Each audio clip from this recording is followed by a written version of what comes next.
Welcome back, RV102 Preventive Maintenance, Lesson 3. We're going to talk about propane stuff. Disclaimers. Standard disclaimer on all Amazon links. It helps support me continuing to author books and courses. You pay nothing extra by clicking on that affiliate link, but I do make a small commission on your purchase. Everything in here in this course was written by me. There is no artificial intelligence AI in this course. Any mistakes you find are truly mine and mine alone. Lesson 3.1 Propane Leak Test. The video, and it's in the lesson notes, is for the RV owner to have a way to test your propane system for a leak. It requires you to have a stovetop that will let you get access to the burners. So your stovetop must be removable. And it's a propane stove we're talking about. Disclaimer. Working with LP propane gas can be dangerous. I'm a certified RV inspector, and what I'm going to show you in that video is how I do a propane leak drop test. It is not intrusive, meaning we're not busting or disconnecting any propane lines, but we will access the propane system via the stovetop in your RV. If you decide to work on your own RV LP system, do the research. Be aware of all risks involved. I accept no liability or responsibility for what you do. You have been warned. So what we see here to the right is a manometer. Also, for some people, it's called manometers. It is used during the propane leak test to make sure there is no propane pressure drop during the test. The link to purchase is on store.rving4newbies.com under maintenance equipment. The video link for you seeing how I do a propane leak drop test is on Vimeo, and it's also in the lesson notes. Lesson 3.2 Furnace Maintenance. Most RVs have forced air furnaces run by propane, and that's what we'll discuss here. At least once a year, preferably before you will need to use the furnace towards the cooler months, do the following steps. Of course, safety is always paramount. Make sure you turn off the propane at the tank. If you have more than one tank, turn them all off. Make sure the battery that supplies power to the furnace has been disconnected. As you get ready to remove the front of the furnace, the outside RV access, keep in mind you will more than likely need a number 2 square head bit. I keep about 20 of them in various toolboxes because anything you're messing with in your RV is almost always a number 2 square head bit. So if you don't have any, go pick some up now.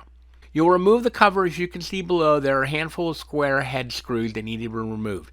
As you can see on mine, there's also a mud dauber screen installed on that furnace.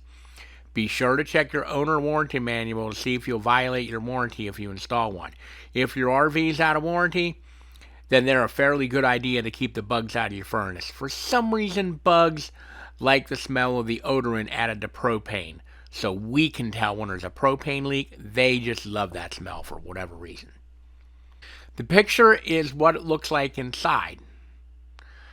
This furnace looks surprisingly good inside. No bugs, nests, spiders.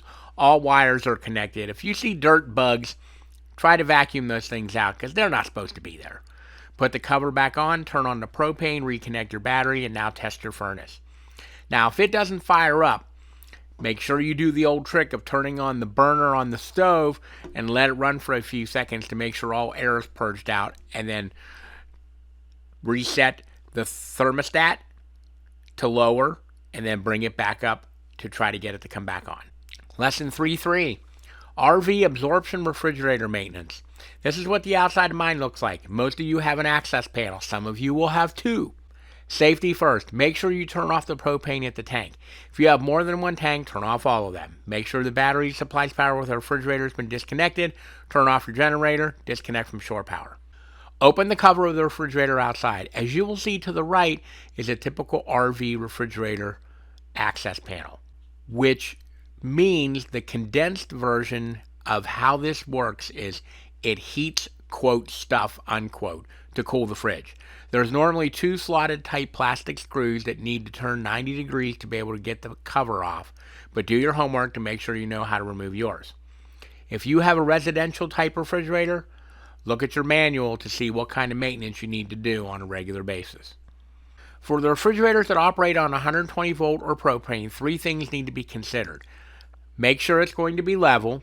See section 14, lesson 14.1 about refrigerator specifics for absorption type refrigerators on things being level. Heat.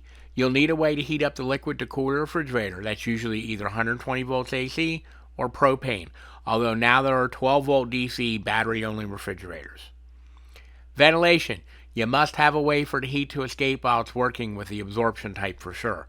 The access door on the outside and a vent on the roof of the RV are usually sufficient enough to allow the heat to escape, assuming that those are not plugged up.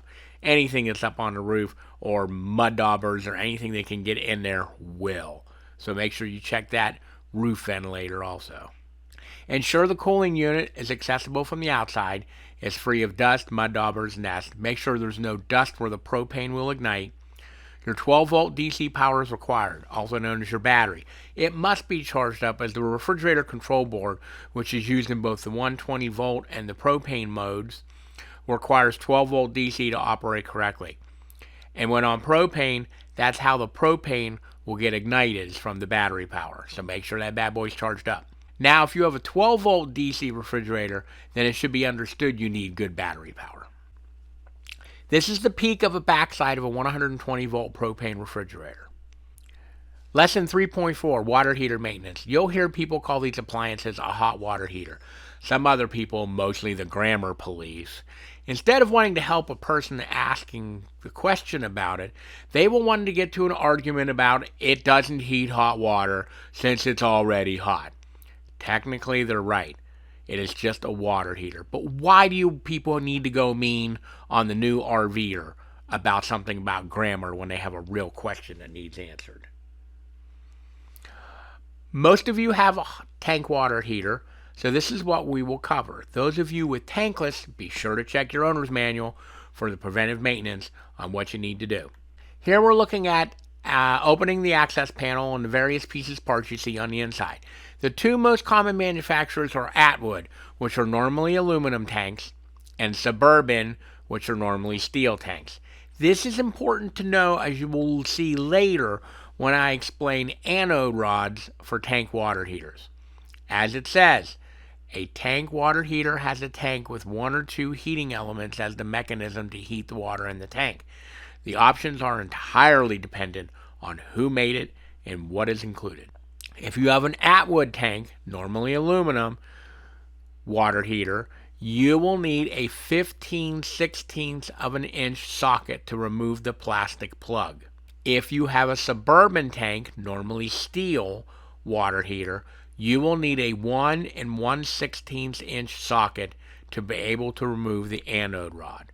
So if you don't have one of those, and if you don't have the respective socket you need, make sure you get out and get one.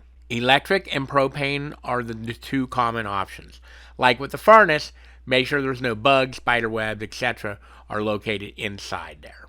Anode rods. For those of you with the steel tanks, normally Suburban water tanks, you have what is called an anode rod, which is basically it sacrifices itself to help preserve the integrity of the water tank by wearing down based upon chemicals and other stuff or junk in the water.